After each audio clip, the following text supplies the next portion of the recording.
have just been tuned into the Streets Session with your boy Firahs and Joe MK. We are now live right now, so make sure you lot don't leave that dial. Enjoy the vibes. This is your boy Firahs. Normally I would say Joe MK, but he went toilet, so we're going to skip that part. And we're going to go straight into it. Listen, it's Worth 90.4. Shout out to everybody who's tuned in the cars, at home, on any of these apps, Apple Music, Spotify, or even if you just tuned in next day or whenever I upload it on YouTube. Hope you guys are enjoying your vibes. So, anyways, I'm going to talk a little bit. Had a long day so far. Just been chilling. Had about 3 guests so far today. So, we're here with the 4th one. We're here with our favorite one. We have Rowlette in the building. Hello, how are you doing? Yeah, how are you feeling? Good, how are you doing? I'm all right. Enjoying the day. Been here since like 12, so it's been a long day. Yeah. Very musical day for you. Yeah, very musical day. How's it been for you today so far? You been up to much so far? Yeah, no, nothing too exciting. Just adjusting to the rain again in London. It's very sad. I was used to the sunshine there for so long that it's 100%. I can imagine. The weather in London just is never great. It's never great. Well, we didn't have a bad summer, I wouldn't say though. That's it was the right. thing. Yeah, it was so hot that I just got used to living in basically a tropical country. So now I'm like, what's this rain? What's this cold? I don't like it. Turn on the heating again. Nah, not for me. And a lot of people might hear a little accent. Obviously, you are from Dublin. Talk to us about it. I have to correct you there. Yeah? I'm from Ireland. If anyone in Ireland heard me say I was from Dublin, I'd be shot. I'm from the west of Ireland in a place called County Mayo, but you're right in that I lived in Dublin for many years, so there's a lot of rivalry, you see, so that's why I wouldn't normally correct you like that, but there is a lot of rivalry. So, I'm trying to keep you safe on your journey back, so I'm happy you said that. Talk to us about that. Like, obviously, you grew up in Ireland, and how was that for you growing up in Ireland?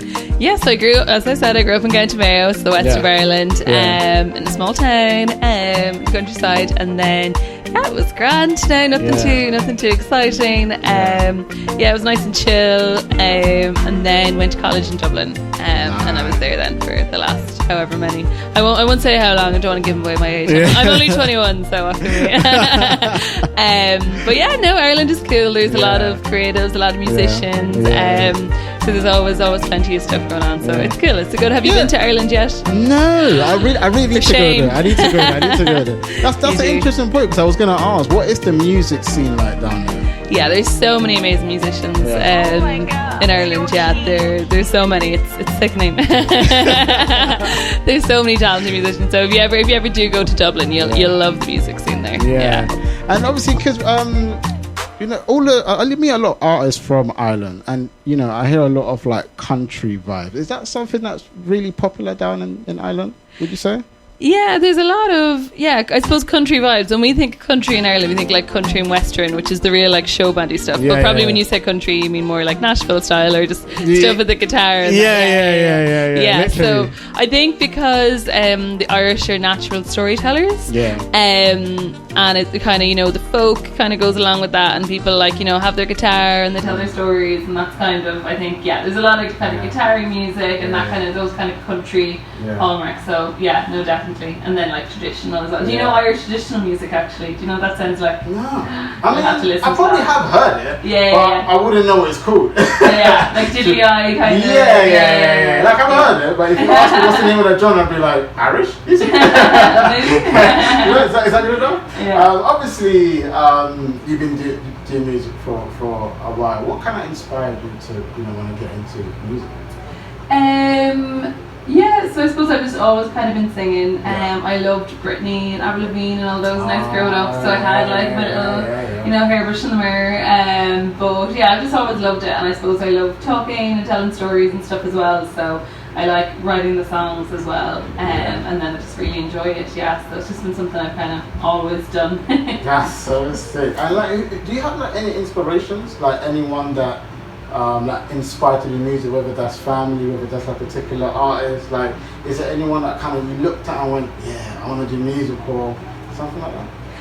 So I suppose when I was young, I used to listen to the the radio all the time and all that kind of all that kind of like pop music. I love pop music growing up. I used to have the songs before they come out, find them on YouTube back in the day when you could, and I'd have them also like that kind of, I suppose, listening to it and that exposure. But then in secondary school I had like a good music teacher, we did choir, we did musicals and all that kind of stuff. So that was really fun as well.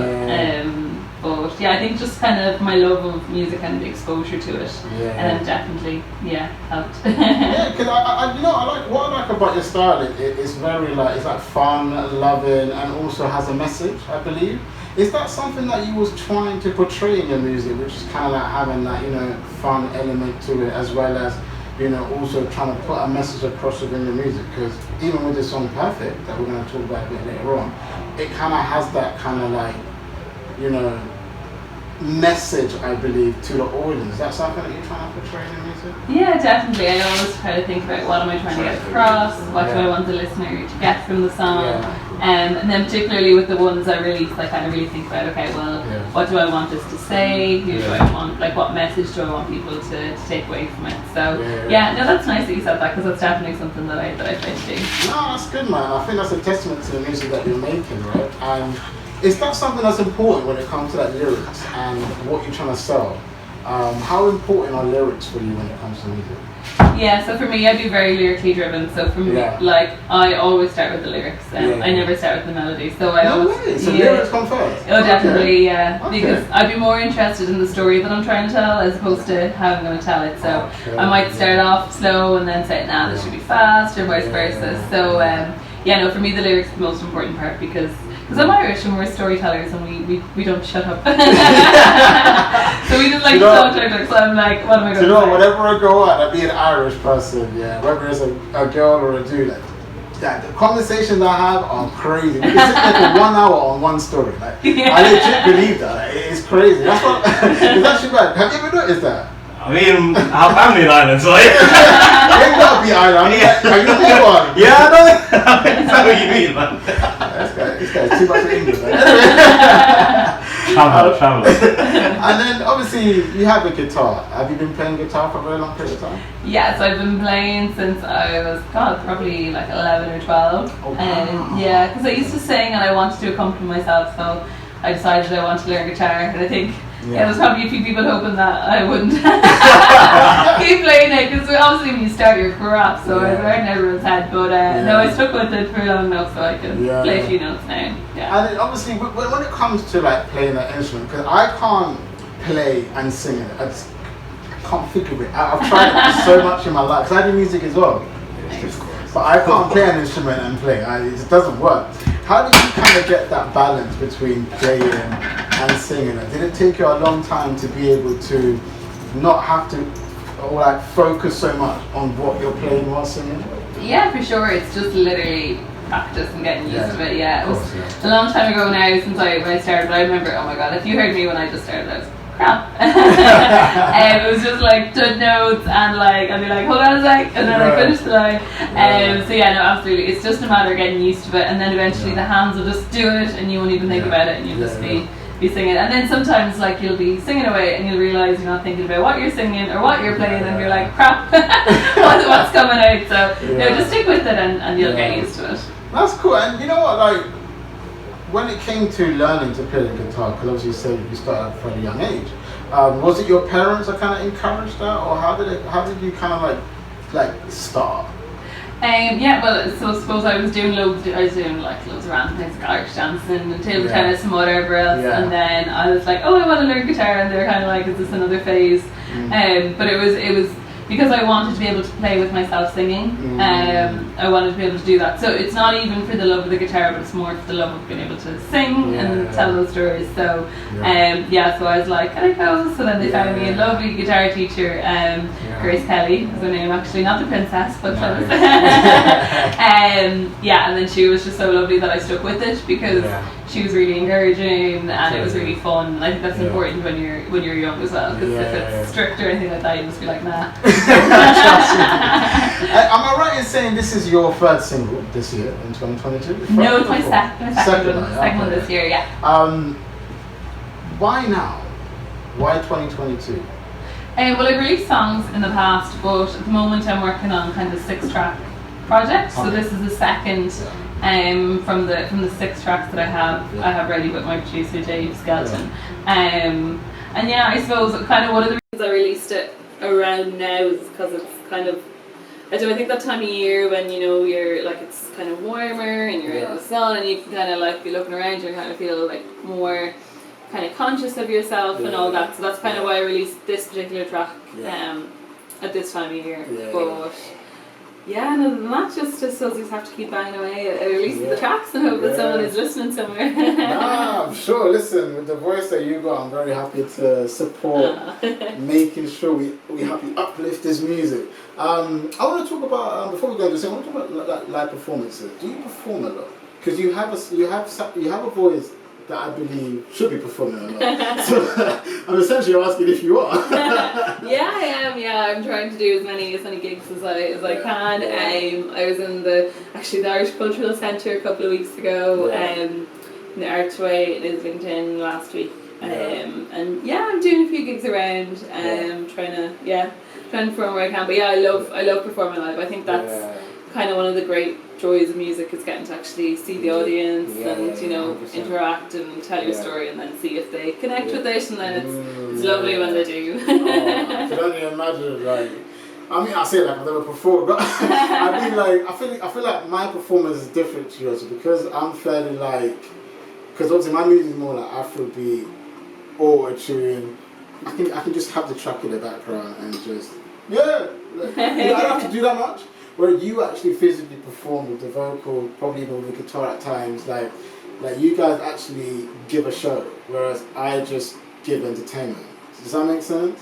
Like I entertain, you do a show. Yeah, listen, I look at you and I'd be like, oh wow, look at him bounce around. Energy, you know, so it's kind of like, I'd be like, oh my god, they've got a guitar and I don't have to dance because I can make a fool of myself. So it goes both ways. Like I'd be looking at you thinking, oh wow, and then you're probably thinking, oh, she's singing like loud. Yeah, I'm looking at you like, damn, I need to get some singing lessons in. Cancel watching. But obviously, being in London as well, has that kind of helped you progress further within your music? Like in terms of, is there more opportunities here? Like, is there any particular difference between here and back home? Yeah, I think just because it's a bigger city in general, there's a lot more, and there's so many musicians, and everyone is so nice here and so willing to help out and give you advice, and just, you know, even meeting people for co-writes and things like that. So yeah, I'm back and forth all the time, and obviously I love Dublin, but it is cool to be in London, and even sometimes just being in a new environment can help as well, and it's also fresh and exciting to me. So I'm like, wow. Listen, the night sights must be great. I know, when I first moved to, well, I didn't move, but when I first moved, I keep saying I moved. Whenever I go somewhere new, like Leeds, Sheffield, like, and I stayed there for like a month or whatever, I used to do that when I was like 21, 22. I'm not that old, guys. I'm just saying. But that sounded like it was like 20 years ago. Maybe a few years ago. Back in my day. It was a few years ago, yeah. But the energy is so different, and I love that. And I'm sure you must get that same thing. Like, when you're somewhere new, the energy is just different. There's vibes in it. You know, you're just around new people and you're able to create new experiences, which I think is pretty cool. Yeah, exactly. Which is why we go into this soundtrack perfect, because you know, not everyone's life is perfect, but your vocals are. But don't say too much after before that in a minute. I'm like, well, he's talked me up too much. But yeah, let's talk about this single Perfect, actually. Because I actually had a question that I wanted to ask with just the word perfect in general. So I'll ask that now before we go into the single, which is, with social media today, whether you're a male or female, do you feel like the issue today is that everyone's trying too hard to be perfect? In terms of like the way you look, the career that you're choosing, or even the person that you wish you want to be with, or, you know, in terms of he or she has to be a 10 and we have to look like, you know, that cool couple. Do you think that's an issue that we have today? Oh yeah, definitely, for sure. I mean, growing up, there was, you know, pressure with magazines and stuff and body image and all that. But I think now it's like, you know, you've LinkedIn with your career, you've Instagram with like what you're doing on the day to day. It's, you know, who are you going out with, and like, you know, you've the nice clothes, and then there's Instagram influencers posting new outfit 3 or 4 times a day, and you're like, oh my god. And then like the treatments and like the Botox and the fillers and everything, and it's so normalized. And obviously, if it's what you want to do, that's completely fine. But when you feel like you have to do all that, it can become a lot. And even, you know, the people that you're looking at, they don't look like that when you see them in real life. And you know, they're taking a picture, smiling, and they maybe they have a great life. But sometimes, you know, it's not always as good as it looks. So definitely, for sure. And even when you try and, you know, everyone knows that it's not what it looks like online, but yet. Do you think that's the funniest thing is though? We all know what is real and what's fake, yet we still look at whoever we are admiring like that's perfection, even though we know. Do you know what I mean? Like we know most models are photoshopped by whichever agency has just taken this picture. We know that. Yeah. Right? But yet we will still say that's perfection. Exactly, and it's like even with our own lives, like I know sometimes people be like, oh, like you're off having a great time, and then they're like, and they're like, well, you're this place, and I was like, oh yeah, I was, but they don't see the bits in the middle where you might have been like fucking crying, or, you know, whining or giving out. Being tuned into the Street Session with your boy Firahs and Joe MK. Why is this the name of our show, bro? Because we're the hottest in the streets. Catch us online, on the go, and on the FM. Okay, let's go.